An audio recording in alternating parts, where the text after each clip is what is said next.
Wow, Hasan Mahmud যেন বাংলার Mitchell Starc. দর্শক, আজ ভারতের বিপক্ষে প্রথম টেস্টেই যেন রীতিমতো জ্বলে উঠলেন বাংলাদেশের পেসার হাসান মাহমুদ, যেখানে 100 রানের আগেই ভারতের 4 উইকেট নিয়ে নিলেন একাই হাসান মাহমুদ।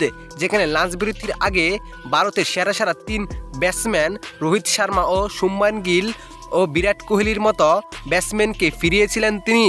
পরে লাঞ্চ বিরতির পর আবারও বোলিং আক্রমণ শুরু করেন, যেখানে দেখে শুনে খেলছিলেন জসল জয়সওয়াল ও ঋষভ পান্ত। কিন্তু লাঞ্চ বিরতির পর যেন আরও বেশি বোলিংয়ে ফোকাস দিলেন বাংলাদেশের পেসার হাসান মাহমুদ, যেখানে দেখে শুনে খেলতে থাকা ঋষভ পান্তকে লিটন কুমার দাসের হাতে ক্যাচ বানিয়ে টেবিলিয়নে ফিরান বাংলাদেশের পেসার হাসান মাহমুদ। যেখানে এদিন ঋষভ পান্ত করেছিলেন 52 বলে 39 রানের মতো ইনিংস।